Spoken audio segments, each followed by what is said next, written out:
Creation with programmer YouTube channel में आपका स्वागत है। अगर ये वीडियो आपको अच्छी लगे तो चैनल को लाइक, सब्सक्राइब और बेल आइकन का बटन जरूर दबाएं।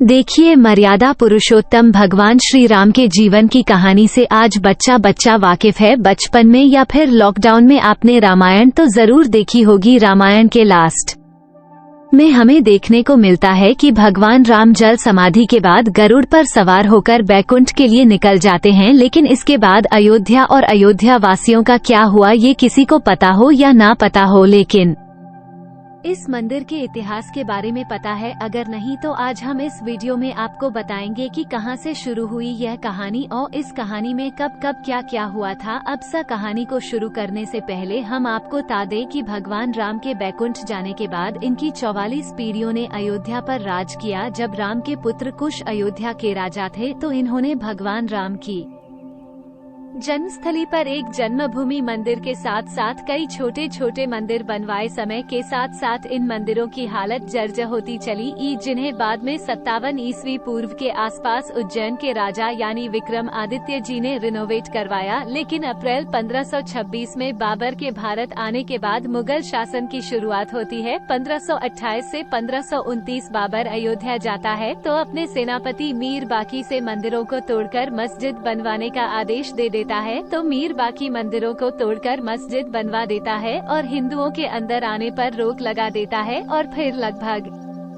190 साल बाद यानी 1717 ई में आमेर के राजा जयसिंह द्वितीय मस्जिद के बाहर जमीन देखकर गन में एक चबूतरा बनवाते हैं, जहां पर रामलला की मूर्ति को स्थापित किया जाता है। अब यहाँ होता क्या है कि मस्जिद के अंदर तो मुस्लिम नमाज करते थे, जबकि बाहर चबूतरे पर हिंदू भगवान राम की पूजा किया करते थे। ऐसा कई सालों तक चलता रहा और इस मस्जिद की जगह पर राम मंदिर था, जिसको बाबर के समय में तोड़कर मस्जिद बना दी गई थी। अब हम यहाँ पर फिर से राम मंदिर बनाएंगे। मुसलमानों के द्वारा इसका विरोध किया जाता है और फिर यहीं से हिंदू और मुसलमानों के बीच में लड़ाई शुरू हो जाती है। कई जगह पर दंगे होते हैं। इन दंगों को रोकने के लिए 1859 मामला कुछ सालों के लिए तो सुलझ जाता है। अब होता क्या है कि 1885 में निर्मोही वही अखाड़ा के महंत यानी रघुवर दास फैजाबाद डिस्ट्रिक्ट कोर्ट में राम चबूतरे पर छतरी बनाने के लिए अपील करते हैं, लेकिन उनकी अपील को खारिज कर दिया जाता है। अपील के खारिज होने से हिंदू कम्युनिटी में रोष की स्थिति पैदा हो जाती है और जगह जगह हिंसा शुरू हो जाती है। इस हिंसा में मस्जिद और राम चबूतरे के बीच बनी फेंसिंग के साथ साथ मस्जिद की दीवार को तोड़ दिया जाता है। ब्रिटिश सरकार द्वारा दीवार को फिर से बनवाने के साथ एक रूल बनता है, मस्जिद को केवल जुम्मे की नमाज के लिए ही खोला जाएगा। और फिर भारत देश के आजाद होने तक यही व्यवस्था जो है चलती रही थी। लेकिन आजादी के 2 साल बाद यानी 23 दिसंबर 1949 को सुबह होते ही हिंदू समुदाय द्वारा मस्जिद के अंदर घंटियों और शंख की आवाज के साथ पूजा की जाती है, जिससे भीड़ एकत्र हो जाती है। हिंदुओं की भीड़ पूजा करने के लिए तो मुसलमानों की भीड़ इसका विरोध करने के लिए एकजुट हो जाती है और फिर से एक बार विद्रोह की सिचुएशन बन जाती है। अब देखिए, इतनी भीड़ में पुलिस भी कुछ नहीं कर सकती थी, तो वहाँ के डिस्ट्रिक्ट मजिस्ट्रेट के नायर इसकी जानकारी प्राइम मिनिस्टर्स को दे देते हैं। जब यह मामला दिल्ली पहुँचता है तो इस समय प्रधानमंत्री जवाहरलाल नेहरू थे। नेहरू जीपीएमओ ऑफिसर के नायर को एक आदेश पारित करके कहते हैं कि जबरदस्ती करके किसी चीज को हथियाना गलत है, मूर्ति को तुरंत मस्जिद से निकालकर बाहर किया जाना चाहिए। इसके जवाब में के नायर पीएम को एक लेटर लिखकर कहते हैं कि यहाँ की सिचुएशन को देखते हुए मूर्ति को किसी भी हालत में बाहर नहीं निकाला जा सकता, क्योंकि यहाँ के पुजारियों का मानना है बिना पूजा हवन किए मूर्ति को वहाँ उठाया तो पाप लगेगा। अब पीएमओ की तरफ से के नायर के पास एक रिप्लाई आता है कि आपको जो आदेश दिया गया है उसका पालन कीजिए और मूर्ति को बाहर निकालिए। तो इस आदेश का जवाब में के नायर पीएमओ को 2 सुझाव लिखकर भेजते हैं। पहला तो ये कि यहाँ पर सिचुएशन आउट ऑफ कंट्रोल है। मस्जिद की सुरक्षा और लोगों की भीड़ को देखते हुए मस्जिद के बाहर एक जालीनुमा गेट लगाना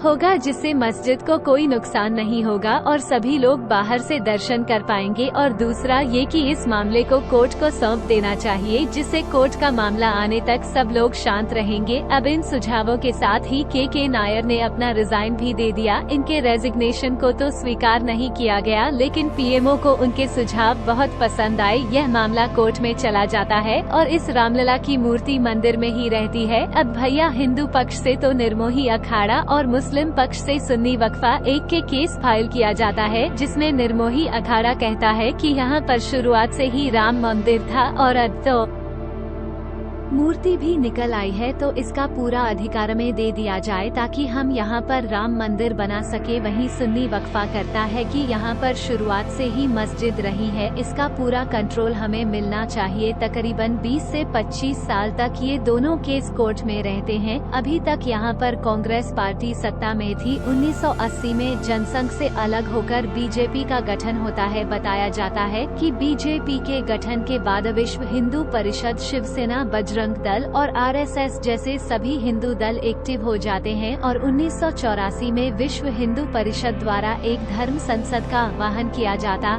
जिसमें बीजेपी के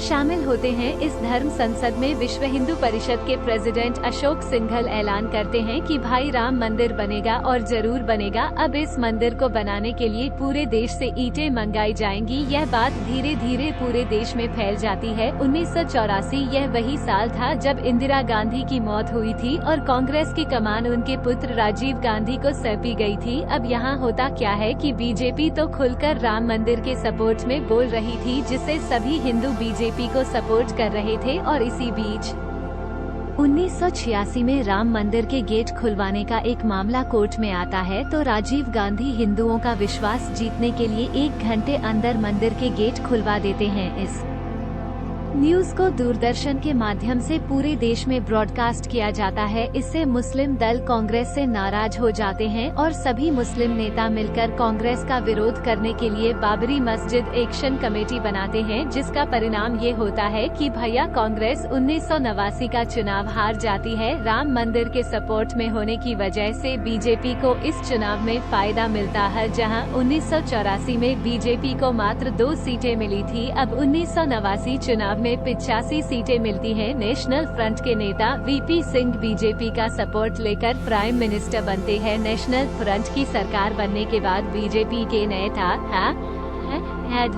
ऐलान करते हैं कि राम मंदिर के सपोर्ट में गुजरात सोमनाथ से लेकर उत्तर प्रदेश के अयोध्या तक पूरे 10,000 किलोमीटर तक रथ यात्रा निकाली जाएगी, जो 30 अक्टूबर को अयोध्या पहुंचेगी। अब गुजरात और राम मंदिर की चर्चा हो और नरेंद्र मोदी जी का नाम ना आए, ये तो हो ही नहीं सकता। जी हाँ, बिल्कुल, इस यात्रा में गुजरात से मोदी जी भी शामिल हुए थे। इस समय मोदी जी की उम्र महज 40 साल थी। कहा जाता है कि गुजरात में इस यात्रा के प्रबंधन में मोदी जी का अहम योगदान रहा और फिर 25 सितंबर 1990 को सोमनाथ से यात्रा स्टार्ट होती है, जिसे कई राज्यों से होते हुए अयोध्या पहुंचना था, लेकिन इस यात्रा का विरोध किया जाता है और जो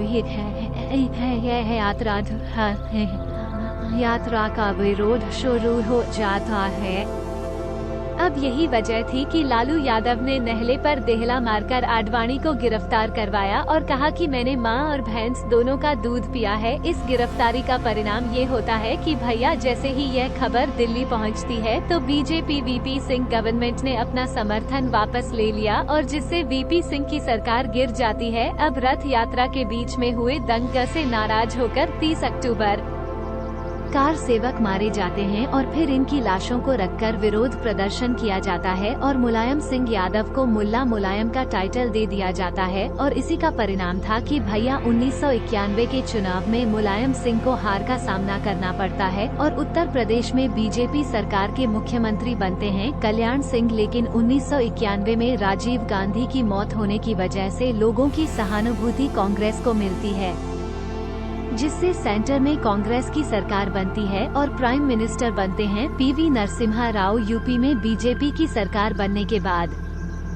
10 जनवरी 1991 को अयोध्या के पुजारियों की सहमति से 2.77 एकड़ भूमि जन्मभूमि न्याय ट्रस्ट को दे दी जाती है। ये ट्रस्ट राम मंदिर के लिए जगह बनाने के लिए कंस्ट्रक्शन चालू कर देता है, लेकिन इसका मामला पहले से ही कोर्ट में चल रहा था, जिस वजह से कोर्ट द्वारा कंस्ट्रक्शन पर बैन लगा दिया जाता है। बैन लगने के बावजूद मंदिर बनाने के लिए 1992 में फिर से कार सेवकों का आह्वान किया जाता है। इस समय यूपी में तो बीजेपी की सरकार थी, लेकिन केंद्र में कांग्रेस की सरकार थी। केंद्र और राज्य सरकारों को ये डर था कि फिर से पहले जैसी सिचुएशन न बन जाए, इसलिए 30 अक्टूबर 1992 में प्रधानमंत्री पीवी नरसिम्हा विश्व हिंदू परिषद और सिया सुन्नी बोर्ड दोनों के लीडर्स को मीटिंग के लिए दिल्ली बुलाते हैं, लेकिन इस मीटिंग में कोई खास निष्कर्ष नहीं निकलता और इस समय बीजेपी के कुछ नेताओं पर अयोध्या आने पर रोक लगा दी जाती है और यही वजह है कि उमा भारती सिर मुंडवाकर वहां पहुंचती हैं ताकि कोई उन्हें पहचान ना पाए। उमा भारती के अलावा अटल बिहारी वाजपेयी जी, अशोक गल, लाल कृष्ण आडवाणी जैसे सभी बड़े नेता अयोध्या पहुंच जाते हैं और फिर यह भीड़ 5 बजे तक मस्जिद के तीनों गुम्बद को तोड़कर मेन गुम्बद की जगह पर एक छोटा सा मंदिर बनाकर रामलला की मूर्ति वहां पर रख देती है, जिस वजह से हिंदू और मुस्लिम लोगों के बीच दंगे होने शुरू हो जाते हैं और राज्य सरकार द्वारा की गई सारी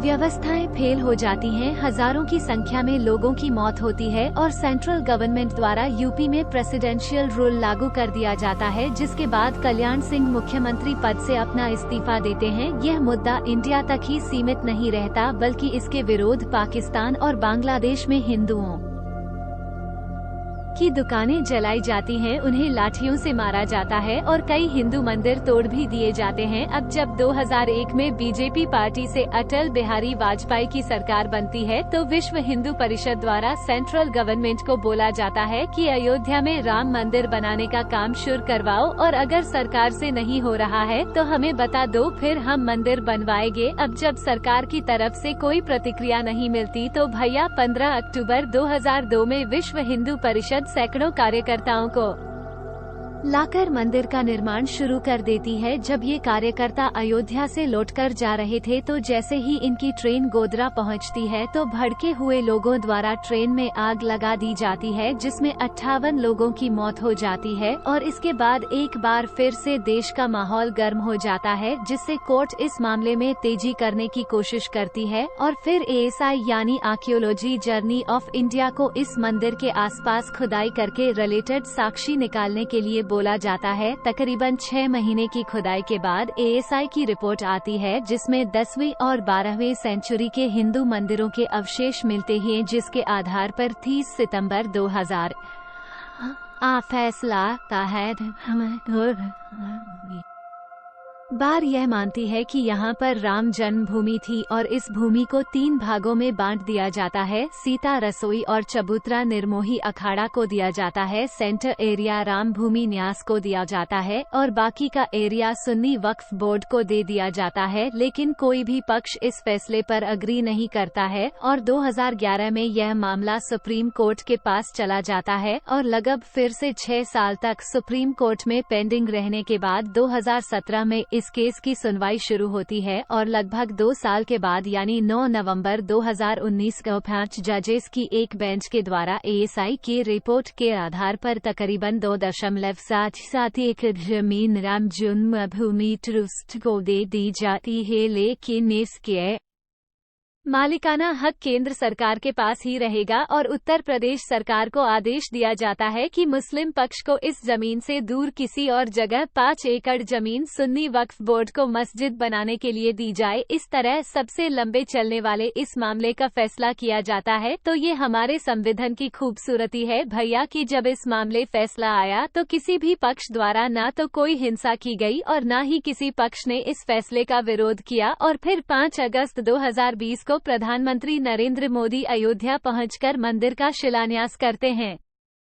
जिसके बाद मंदिर बनना शुरू हो जाता है। खैर अब वह समय आ गया है कि जब अयोध्या में रामलला विराजमान होंगे और इसके लिए बस इतना ही। रामलला के बारे में ये पूरी जानकारी आपको कैसी लगी कमेंट करके हमें जरूर बताएं।